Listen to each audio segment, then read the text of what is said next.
ایسا ہے، میرا نبی ایسا ہے، میرا رسول ایسا ہے کہ جس کی فضیلت کو اگر سانپ سن لیتا ہے تو زیارت کا مشتاق ہو جاتا ہے۔ اور پھر کیوں نہ ہو، جن کے دیدار کا مشتاق خود رب کائنات ہو، جن کے زیارت کا مشتاق خود اللہ تبارک و تعالی ہو، ان کے دیدار کا مشتاق اگر مخلوق ہو تو یہ کوئی بڑی بات نہیں۔ حضرات محترم برادران ملت اسلامیہ، تو آئیے میں آپ کو بتاؤں کہ حضرت سلیمان علیہ السلام جب میرے نبی کے فضائل کو بیان کر رہے تھے، وہ سانپ وہاں موجود تھا۔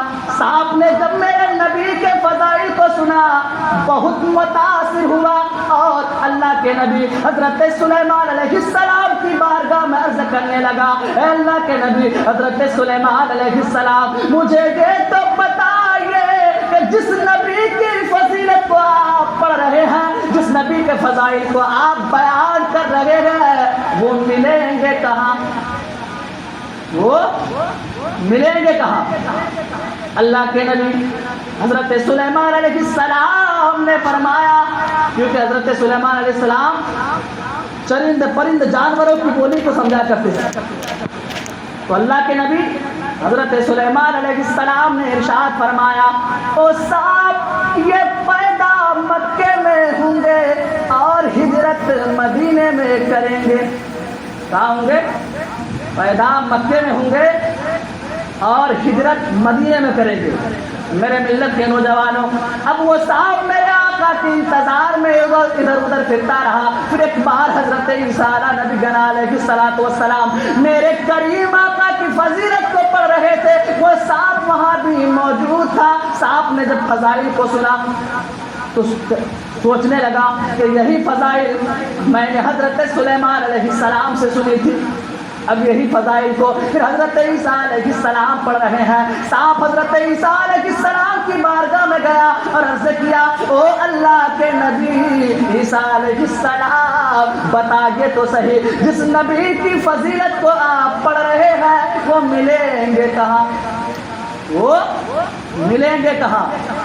تو حضرت عیسیٰ نے بھی وہی جواب دیا جو حضرت سلیمان علیہ السلام نے دیا تھا، مگر حضرت عیسیٰ علیہ السلام نے کہا کہ تم کہاں بھٹکتے رہو گے؟ وہ پیدا مکے میں ہوں گے، ہجرت مدینے میں کریں گے، تم کہاں بھٹکتے رہو گے، کہاں گھومتے رہو گے؟ میں ایک ایسی جگہ تمہیں بتا دیتا ہوں جہاں ہر حال میں میرے کریم آقا کو آنا ہی ہے، تم وہاں چلے جانا۔ اگر تمہیں زیارت کرنا ہے تو تم وہاں چلے جانا، انشاءاللہ جب نبی تشریف لائیں گے تمہیں زیارت نصیب ہو جائے گی۔ میرے ملت کے نوجوانوں، جب حضرت عیسیٰ علیہ السلام نے اتنا فرمایا تو سانپ نے عرض کیا، او اللہ کے نبی عیسیٰ علیہ السلام، بتائیے وہ کون سی جگہ ہے جہاں اللہ کے نبی تشریف لائیں گے؟ عیسیٰ علیہ السلام نے فرمایا، اس جگہ کو غار سور کہتے ہیں جہاں اللہ کے نبی اپنے یار غار حضرت ابوبکر صدیق رضی اللہ تعالیٰ عنہ کے ساتھ تشریف لائیں گے۔ میرے ملت کے نوجوانوں، وہ صاحب چلا گیا غار کے قریب، انتظار میں بیٹھا رہا، وقت گزرتے گئے، دن گزرتا گیا، مدت ہو گئی۔ میرے ملت کے نوجوانوں، لیکن میں ایک بات آپ کو بتا دوں، جو جانوروں کے ماہرین ہیں ان کا کہنا ہے کہ اگر دنیا کے اندر سب سے زہریلا سانپ کہیں پایا جاتا ہے تو وہ عرب کے اندر پایا جاتا ہے۔ ان کا یہ کہنا ہے کہ دنیا کے اندر اگر کہیں سب سے زیادہ زہریلا سانپ پایا جاتا ہے تو وہ عرب کے اندر پایا جاتا ہے۔ اور سانپ کی عمر جتنی بڑھتی ہے، جتنی طویل ہوتی ہے، جتنی لمبی ہوتی ہے، اتنا وہ جان لیوا بنتا جاتا ہے، اتنا زہریلا بنتا جاتا ہے۔ میرے ملت کے نوجوانوں، وہ سانپ کی عمر آپ ہی سوچئے، 100 سال نہیں بلکہ ہزاروں لاکھوں سال ہوگی، اس لیے کہ حضرت سلیمان علیہ السلام کے زمانے میں بھی وہ سانپ تھا، حضرت عیسیٰ علیہ السلام کے زمانے میں بھی وہ سانپ ہے، اور میرے کریم آقا جناب محمد رسول اللہ صلی اللہ علیہ وسلم کے زمانے میں بھی وہ سانپ رہا ہے۔ میرے ملت کے نوجوانوں، اب سانپ وہاں انتظار میں بیٹھا، کہ کب نبی تشریف لائیں گے اور کب میں نبی کی زیارت سے فیض یاب ہوں گا، لیکن میرے ملت کے نوجوانوں، اب میرے کریم آقا اللہ کے نبی اپنے یار غار حضرت ابوبکر صدیق رضی اللہ تعالیٰ عنہ کے ساتھ غار کی طرف تشریف لے کر گئے۔ جب غار کے قریب پہنچے تو حضرت ابوبکر صدیق رضی اللہ تعالیٰ عنہ نے عرض کیا، یا رسول اللہ، آقا جی آپ یہاں تھوڑی دیر ٹھہر جائیں، میں پہلے غار کے اندر جا کر دیکھ لیتا ہوں۔ میرے ملت کے نوجوانوں، میرے اور آپ کے پیارے نبی مصطفیٰ جان رحمت للعالمین غار کے قریب ٹھہر گئے۔ حضرت ابوبکر صدیق غار کے اندر گئے تو دیکھتے کیا ہے کہ غار گندگی سے بھرا ہوا ہے۔ غار میں طرح طرح کی چیز ہے، غار میں طرح طرح کے سوراخ ہے، طرح طرح کے ہول ہیں، وہاں صفائی کرنے کے لیے کچھ تھا نہیں۔ حضرت ابوبکر صدیق کی محبت کو دیکھیے، حضرت ابوبکر صدیق رضی اللہ تعالیٰ نے اپنا امامہ شریف اتارا اور جھاڑو بنا کر اس غار کی صفائی کی، غار کو صاف کیا۔ جب غار صاف ہو گیا تو اس میں کافی سارا ہول نظر آنے لگا، چھید نظر آنے لگا۔ ابو بکر کے عشق نے جواب دیا، ابو بکر کے عشق نے کہا، اے ابو بکر تم نے غار کو تو صاف کر دیا ہے مگر یہ ہال ہے اس کا کیا کرے گا؟ ابو بکر کے عشق نے کہا، ابو بکر ایسا کرو، امامہ کو پھاڑو اور اس ہول کو بند کرو۔ حضرت ابوبکر صدیق رضی اللہ تعالیٰ عنہ نے اپنے امامہ کو پھاڑنا شروع کر دیا۔ حضرت ابوبکر صدیق امامہ پھاڑتے گئے، ہول کو بند کرتے گئے، امامہ پھاڑتے گئے، وہ سوراخ کو بند کرتے گئے۔ میرے ملت کے نوجوانوں، روایتوں میں آتا ہے کہ امامہ شریف ختم ہو گیا مگر وہ ہال باقی رہ گیا۔ اب حضرت صدیق اکبر نے اپنے قمیص کو اتارنے کے بعد حضرت ابوبکر صدیق رضی اللہ تعالیٰ عنہ نے اپنا قمیص پھاڑ کر سوراخ کو بند کرنا شروع کر دیا۔ کتابوں میں آتا ہے کہ ابوبکر صدیق کی قمیص بھی ختم ہو گئی مگر سوراخ ختم نہیں ہوا، ایک سوراخ بچ گیا۔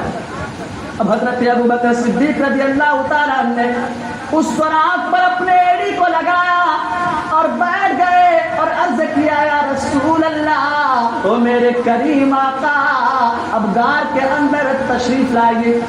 میرے کریم آقا حضرت ابوبکر صدیق رضی اللہ تعالیٰ عنہ نے جب عرض کیا تو میرے کریم آقا غار کے اندر تشریف لائے اور حضرت ابوبکر صدیق کی جانوں پر سر رکھ کر آرام فرمانے لگے۔ اب جب میرے کریم آقا آرام فرما رہے ہیں، حضرت ابوبکر صدیق بیٹھے ہوئے ہیں۔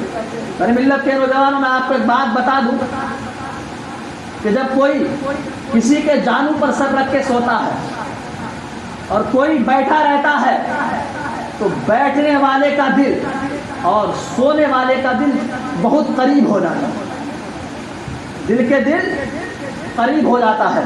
میرے ملت کے نوجوانوں، میرے کریم آقا آرام فرما رہے ہیں، حضرت ابوبکر صدیق رضی اللہ تعالیٰ بیٹھے ہوئے ہیں۔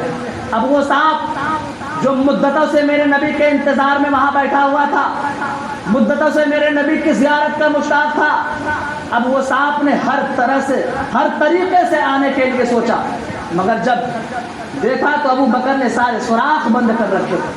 میرے ملت کے نوجوانوں، آخر ایک جگہ اس سانپ کو انسانی گوشت کا پتہ چلا تو وہ سانپ نے اپنی زبان لگائی، سانپ اپنے زبان کو لگایا اور حضرت ابوبکر صدیق رضی اللہ تعالیٰ عنہ کی ایڑی کو چاٹنا شروع کر دیا تاکہ حضرت ابوبکر صدیق رضی اللہ تعالیٰ عنہ ایڑی ہٹا لیں گے اور میں اندر جا کر اپنے نبی کی زیارت سے فیضیاب ہو جاؤں گا۔ مگر میرے ملت کے نوجوانوں، قربان جاؤ حضرت صدیق اکبر کی محبت پر، حضرت صدیق اکبر کے عظمت پر، حضرت صدیق اکبر نے اپنے ایڑی کو نہیں ہٹایا۔ حضرت صدیق اکبر اپنی ایڑی کو اسی طریقے سے رکھے رہے۔ حضرات محترم برادران ملت اسلامیہ، آخر سانپ نے ہر چند کوشش کیا کہ کسی قدر حضرت ابوبکر صدیق اپنی ایڑی کو ہٹا لے، میں غار کے اندر چلا جاؤں، مگر میرے ملت کے نوجوانوں، ابو بکر نے اپنی ایڑی کو نہیں ہٹایا۔ سانپ نے 70 مرتبہ حضرت ابو بکر کی ایڑی پہ ڈنک مارا۔ کتنے بار؟ 70 مرتبہ سانپ نے حضرت ابو بکر کی ایڑی کو ڈسا۔ مگر حضرت ابو بکر صدیق ہیں کہ اپنے پاؤں کو ٹس سے مس نہیں کر رہے ہیں، اپنے پاؤں کو اسی طریقے سے رکھے ہوئے ہیں۔ اس لیے حضرت ابو بکر صدیق سوچ رہے تھے کہ نبی آرام فرما ہے، اگر میں نے اپنے ایڑی کو ہلایا، اپنے پاؤں کو جنبش دیا تو میرے نبی کی آنکھ کھل جائے گی، میرے نبی بیدار ہو جائیں گے۔ میرے ملت کے نوجوانوں، حضرت صدیق اکبر کا عشق کہہ رہا تھا ارے جان جائے تو جانے دو مگر عشق مصطفیٰ میں کمی نہ آنے۔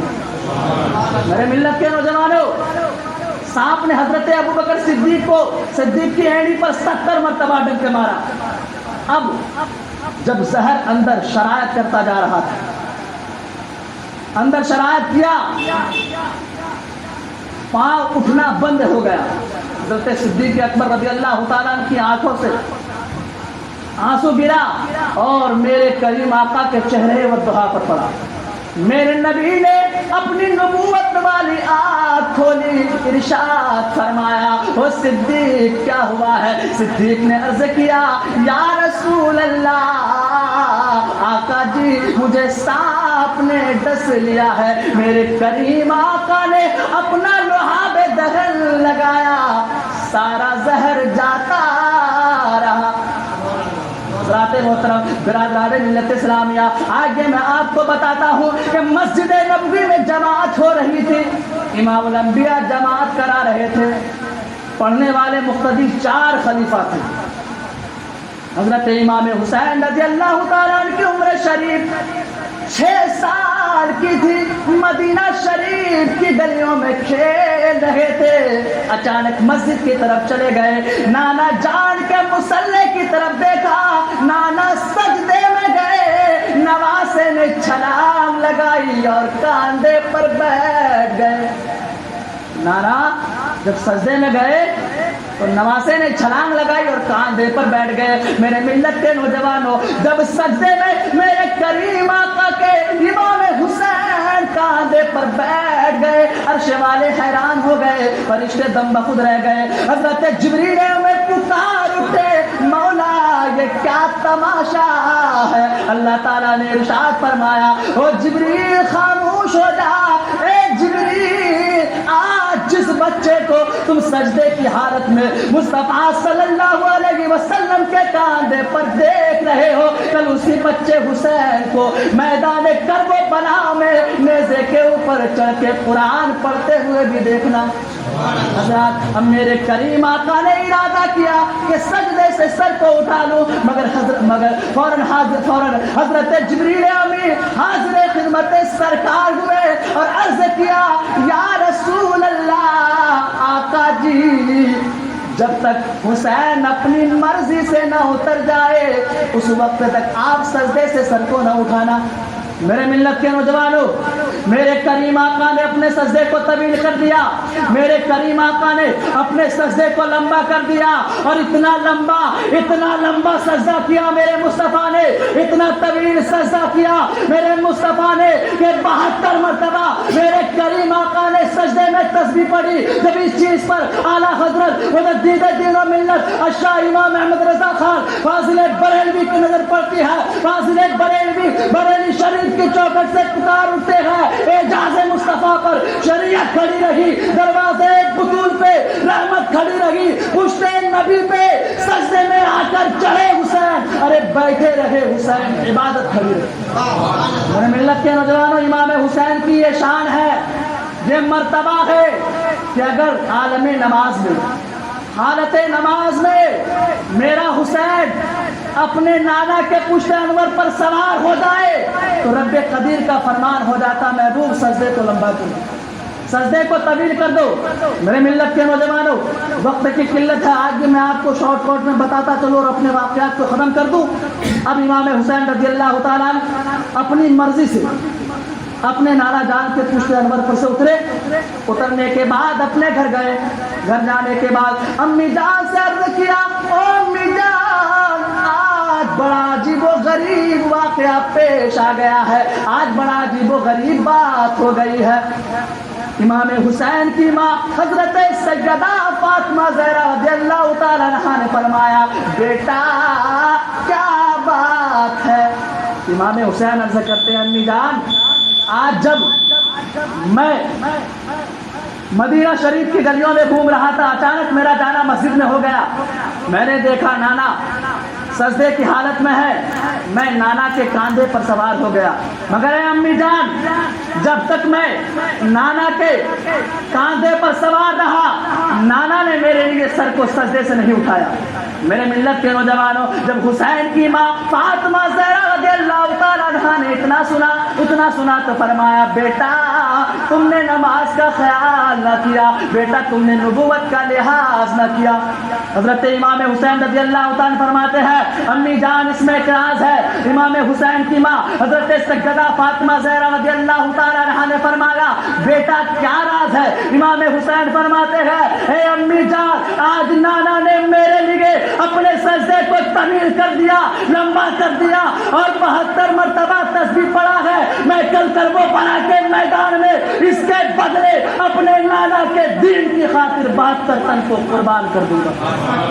میرے ملت کے نوجوانوں یہی وجہ ہے کہ جب امام حسین میدان کربلا میں گئے اور محرم کی 10ویں تاریخ کو جو جانے کربلا کے تپتے ہوئے صحرے میں قربان کی گئی, تاریخ عالم ان کی مثال پیش کرنے سے قاصر ہے. جوان علی اکبر کا لاشا سامنے تڑپ رہا ہے, اونو محمد خان کو خون میں غلطا ہے, حضرت عباس علم بردار کے بازو قلم ہو گئے ہیں, حضرت قاسم کی جوانی لٹ گئی ہے, مصطفیٰ صلی اللہ علیہ وسلم کا نور نظر علی کا لاڈلا شہزادہ گلگو کی ماں راکب دوش مصطفیٰ اپنے ننھے معصوم علی اصغر کو اپنے گود میں اٹھائے لیے آ رہے ہیں. ظلم کا تیر حضرت معصوم علی اصغر کے پیاسے حلقوں کو چھیڑتا ہوا امام حسین کے بازو کو چھوتا ہوا پار گزر جاتا ہے. امام علی مقام نے گرتے ہوئے خون کو اپنی چلوں میں اٹھایا اور آسمان کی طرف پھینک کر عرض کیا اے مولا یہ تو تیرا ایک علی اصغر ہے, اگر 1000 علی اصغر ہو 1000 علی اصغر بھی ہوتا تو میں ایک ایک کر کے تیری بارگاہ میں قربان کرتا چلا جاتا. اے مولا اگر تیری رضا یہی ہے تو تیرا حسین بھی اسی پر راضی. رات وقت کی قلت دامنگیر ہے, انشاءاللہ میں اپنے گفتگو کو یہیں پہ ختم کرتا ہوں. زندگی رہی تو پھر آنے والے جمعہ کو سنانے کی کوشش کروں گا. وآخر دعوانا الحمدللہ رب العالمین وما علینا الا البلاغ. السلام علیکم ورحمۃ اللہ وبرکاتہ.